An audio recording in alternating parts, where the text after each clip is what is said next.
last episode, we've tons and tons of questions regarding the release of Club Kid legend Michael Alig.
Call me Elke. That's my first name. Oh, Elke. Okay. Well, thank you for that privilege. I appreciate it. You're welcome. So yes, we have a very special guest on the line right now. Yes, I have two very special guests on the line. Are you kidding me? Okay. I've got Michael Alig's mother, and I have half of the Fabulous Wonder Twins, Fabulous Wonder Twin Lewis, on the phone. Hey. Hi, guys. How are you? Hey. Thank you both so much for joining me. Anytime. You're my welcome. pleasure. Thank you for having us. As you know, I get asked a lot of questions. And in the past few months, I have received hundreds and hundreds of questions, and they're all regarding your son. And I thought I don't have the answers. Especially now that the computer broke. Just clean the house, guys. No computer. You're so sweet. You bet you have the cleanest house in town, don't you? Oh, yeah. That's right. And she's cooking, too. Oh, what have you been... Well, what's your question? I will try to answer the best I can. Okay. Now, first, I've already stated in the opener of this show that this is in no disrespect to you, no disrespect to Michael. This is not a bashing session at all. It's just questions that the club kids out there, old and new, have been asking, and they keep coming to me, probably because I'm the oldest club kid in existence. I don't know. But he's admitting that, Louis. He's okay. the oldest. I know. Legendary.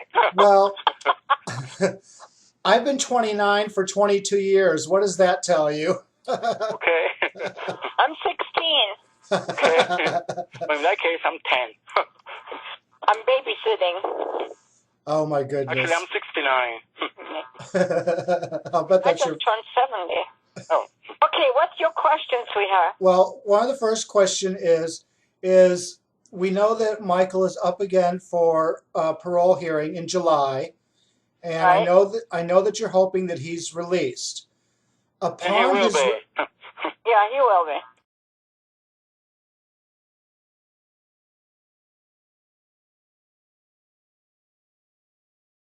Well, the first thing that Michael will do, he's going to have to re-enter society and get out of the mindset of prison life, which is going to be quite difficult, I believe. extremely difficult. You know, for all these years, he's been told what to do, when to do it, and how to do it, and freedom is going to be difficult to realize at first. But what I want Michael to do is find something to do that he truly, truly loves, because that's when he does his best work.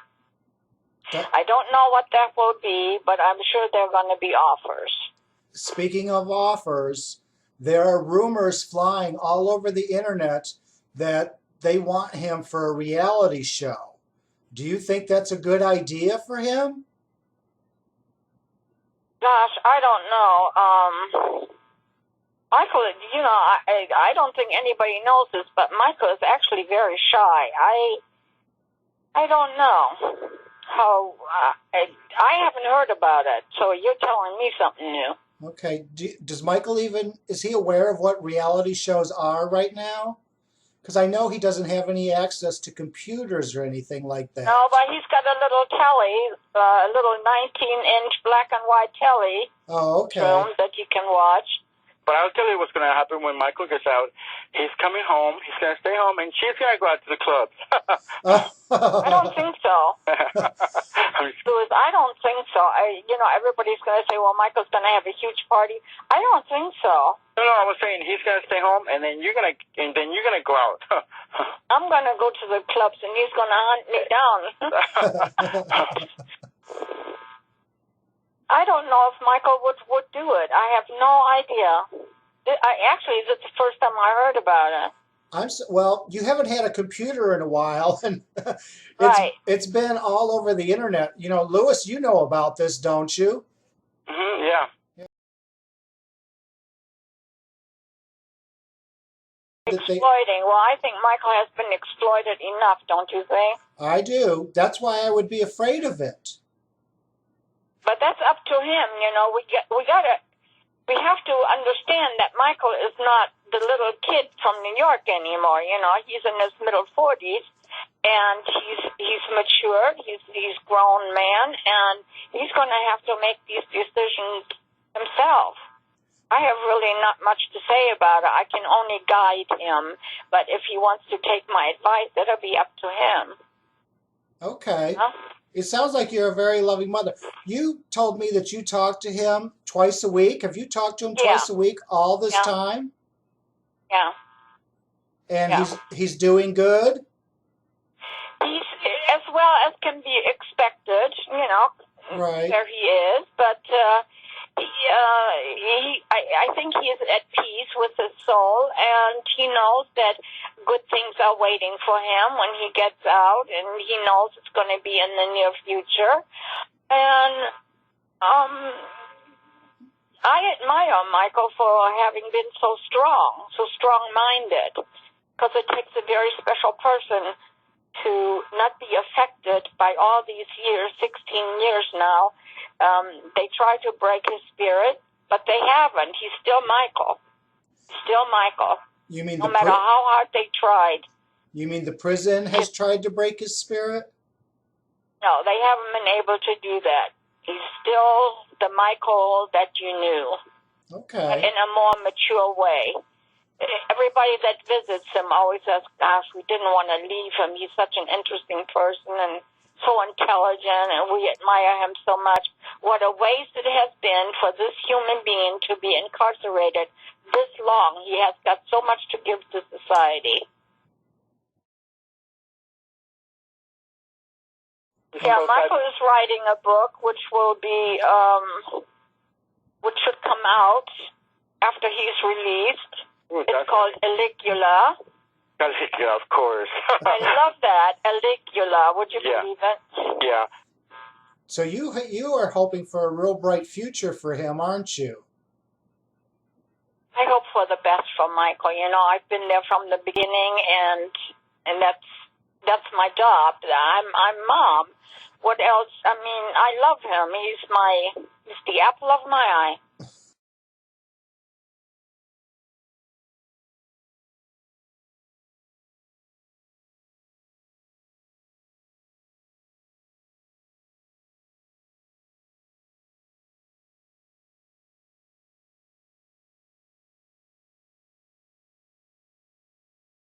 What do you think of that? What was the last part you said? Anti-hero? They are propping him up as an ultra-glamorous anti-hero. What's an anti-hero? You know, Michael will always be an icon for like the club scene. Oh, an icon. I thought he said anti. Yeah, well, okay, icon. Yeah, but like I was saying, Michael will always be seen as one of the main icons from the club scene of the mid-90s in New York. So yeah, I have that feeling. I mean, so the party my beautician the other day, I had my hair done, and she said, "Are you really Michael Alig's mom?" I said, "Yes," and she said, "Oh my God, I can't believe it. I've been watching him since I was 4 years old." And everybody wanted to know about Michael at the beauty shop. It's amazing how his supporters have stood by him, and even newcomers that know Michael now. It's amazing.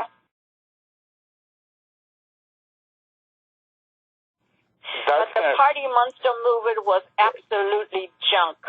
Oh yeah, totally. I agree with you. You know, Michael has never seen it. Oh, he hasn't? He's never seen the movie? Oh.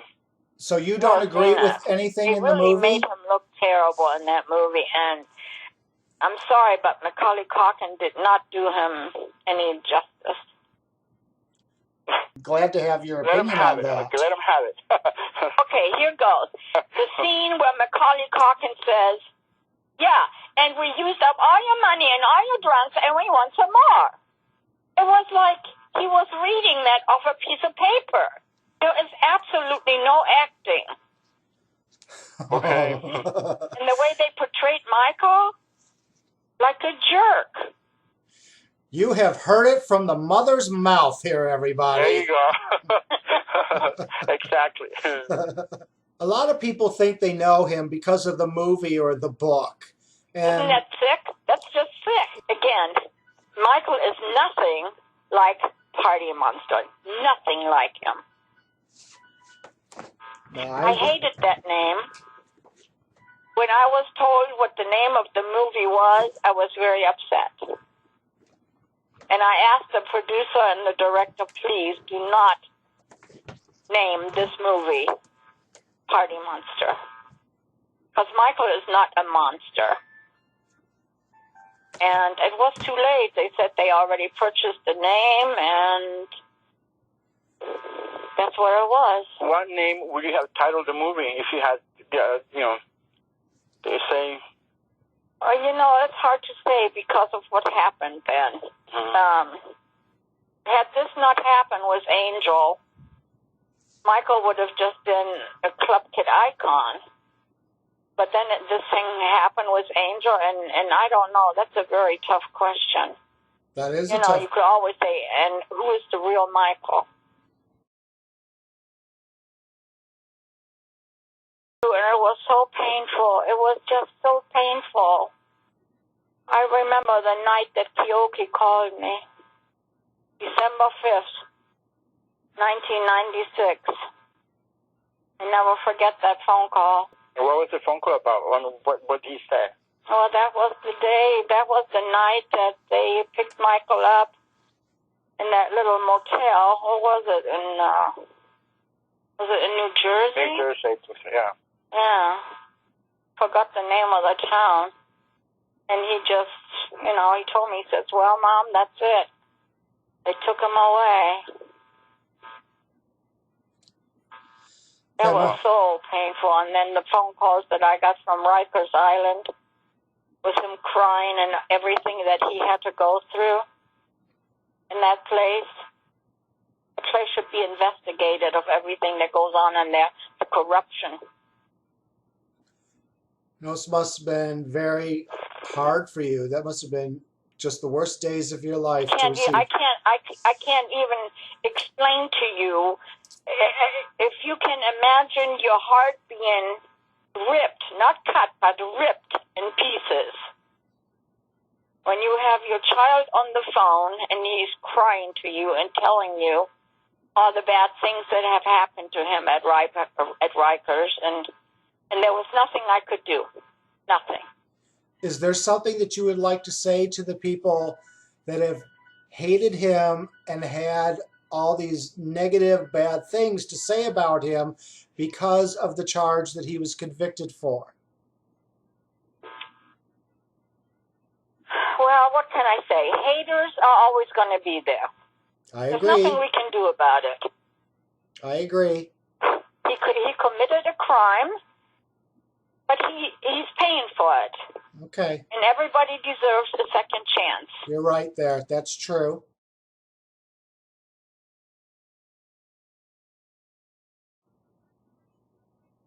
Do you understand what I'm asking?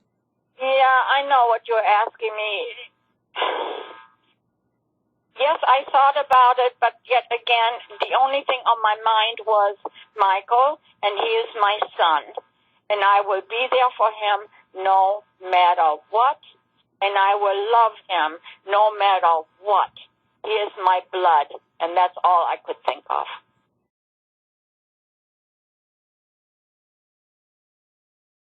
The club scene is fueled with drinking and drugs. Are either of you afraid of Michael falling back into that when he gets back out? Oh my That's God, a very good question. That's a good question, Very but I serious cannot answer you question. that question. I mean, that's only in his head, in his mind, so I wouldn't be able to answer you that question. I mean, it depends on who's he's going to be hanging out with, you know? Well, actually, I have asked him the same question. Okay. And he said that he would never go that route again. He's had a taste of what happens when you do. Yeah. And I don't think so. Well, I don't think so. I mean, Michael is still Michael, but in a mature way, and he understands what do you call it, what will happen. right, He does, Yeah, you know. consequences. right. It's like an alcoholic. One drink will lead to another and another and another, and I don't think he's going to do that. Well, let's hope not. Let's hope not. No. Because there is a club world out there without drugs. I'm one of them. I don't do drugs. So there is a world out there without it. So let's hope he chooses I know that world. I know that. I remember some of the club kids that used to tell me, you know, how wonderful it felt that they all of a sudden had a place to go and didn't have to pretend of who they were, and they could be themselves, and they had fun. And this was before all the drugs came into the picture, you know, because at first Michael was very anti-drug. He and Kiyoki used to make fun of everybody that was taking drugs. Really? Oh, yeah, Michael was totally anti-drug.